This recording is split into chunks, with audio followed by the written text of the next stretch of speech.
Hi, I'm Sean McVeigh with Sean's Outdoor Adventures, and in this video I'm going to show you how to sight in a compound bow. And although I'm calling this how to sight in a compound bow, you'll do the same thing for any kind of bow that you want to sight in. In this particular example, I'm going to be going over a multi-pin setup, so there's a little bit of a difference there. When you have a sight system that only has one pin, well, you only sight in the one, but now I have 5 to sight in, so I'm going to go over how to do that. To start off, what I would recommend is getting close to the target, maybe 10 yards away, and take a shot at the target. See where your arrow hits the target. Let me go ahead and take a shot.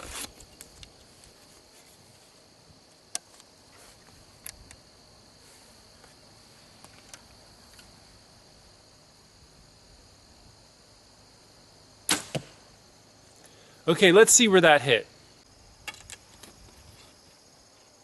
So here's my arrow right here. It hit slightly to the right and high of the dot that I was aiming at on my target.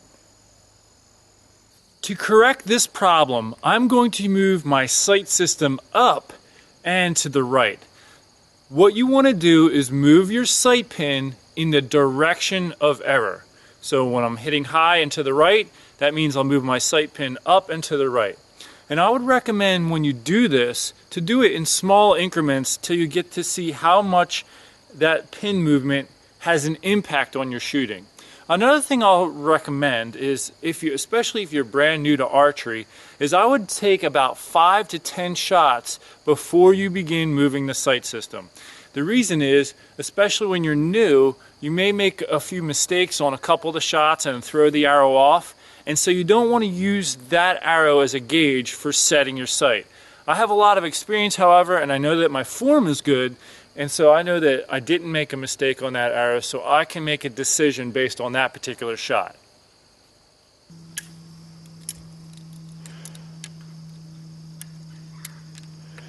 For this particular model, this is how I move the sight up.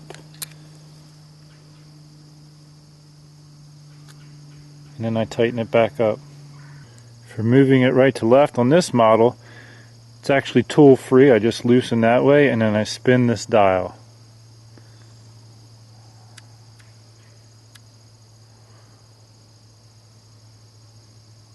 And I tighten it back up.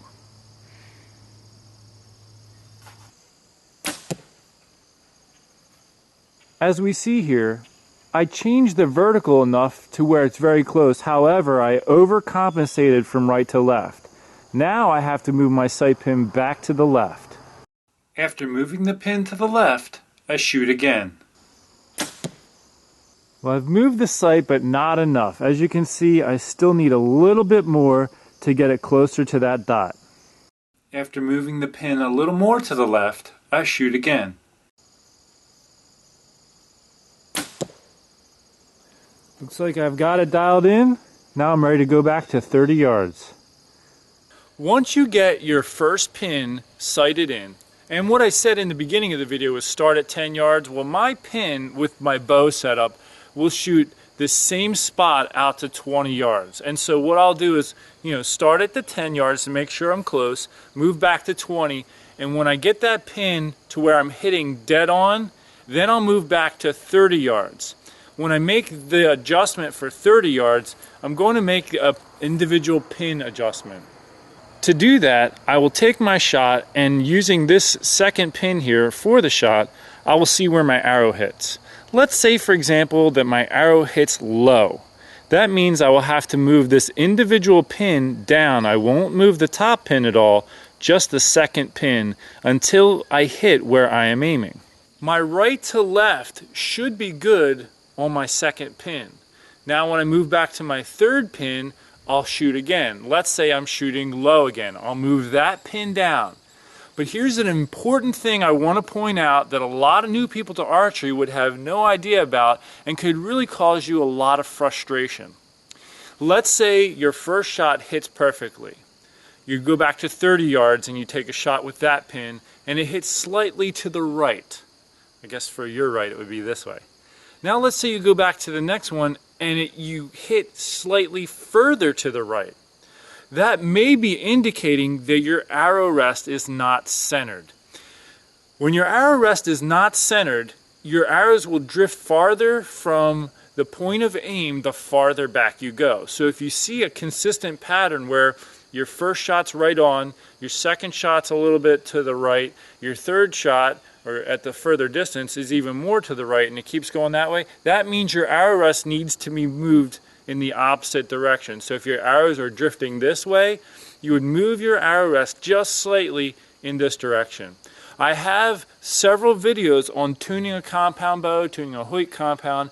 I really encourage you to watch those to get a better understanding of the tuning that goes into a bow. The reason why that's important is because when the bow is out of tune, you're going to have a very difficult time getting it to shoot accurately, and so you could be getting frustrated when it's not actually your fault. However, if you are new to archery, it's not an easy sport to get good at. And so there's a lot of elements of your form that you're going to have to perfect before you get really good. So don't be surprised if you're not hitting perfect bullseyes every time. As you've noticed, I aim at a different dot every time I shoot at the target. As you get better at archery, I encourage you to do this. The reason why is if you keep aiming at the same spot every time, you're going to start breaking your arrows. You're going to shoot the nocks off, split the arrows, you'll shoot the fletchings all up, and it can get pretty expensive after a while. In relation to bow tuning, it's also important to hold your bow level when you're sighting it in. And as you can see here, I have a level in the bottom of my sight. It's important that you hold the bow vertically, and it's indicated by where that level is at when you're shooting the bow. It's also important to make sure the level is even accurate, because if it's not, you could be holding the bow at a cant, thinking you're holding the bow level. Now this is machined aluminum, so what I typically do is take a level and hold it right up against it nice and tight, and I check the level on my bow with the level that I'm holding, and it looks really close. You'll have to look at the write-up on your sight to see how to adjust that level if it's off. Some of your less expensive models do not have any adjustment. You just have whatever it gives you. In that situation, if you find that your level's off, let's say it's off a little bit right there, but that's where your bow's level, well then you're going to have to get used to shooting with it in that position. But anyway, it's important to shoot the bow vertically, because if you cant the bow a little bit, it's going to impact where your arrow hits on the target. You'll also notice I have my hunting quiver on the bow. Now normally I keep it loaded with my hunting arrows, but I'm in the process of making a whole set of new arrows, so I don't have them on there right now. But if you do hunt and you're sighting in your bow for hunting, and you shoot with the quiver on the bow while you're hunting, I would encourage you to do that while you're sighting the bow in. It'll just help you get used to the whole setup, because the weight here can impact your bow naturally wanting to lean, and you'll have to compensate and look for that with the level in your sight. So this is going to make a difference, and if you're going to hunt with a quiver on, I encourage you to sight your bow in with the way you're going to hunt. The last thing I'll mention is that, especially if you're a hunter like me, I use a rangefinder when I'm sighting my bow. I think that's really important because when I'm hunting, this is what I use to check my distances. And so I wanted to correlate with how I set up my sight. So when I sight in my first pin, I will use this to make sure I'm at 20 yards. Same for 30, 40, 50. And again, that's to make sure that my bow is calibrated to what I'm going to be using in a hunting situation, and I encourage you to do the same. So that's the basics of sighting in a bow. It's really not that difficult. It just takes a little time and patience to get it done right. If you'd like other tips regarding archery or hunting, please subscribe and view my channel, because I offer so much information, especially to people who are new to archery and hunting. Until next time, take care and God bless. If after watching this video you feel as though you'd like a different sight than what you currently have, please consider visiting my online store at Sean'sOutdoorAdventures.com. There's a link provided in the description section of this video. That also includes any other archery or hunting related products you might need. Please consider visiting my store and see if maybe I carry them. Thanks again for watching. Take care and God bless.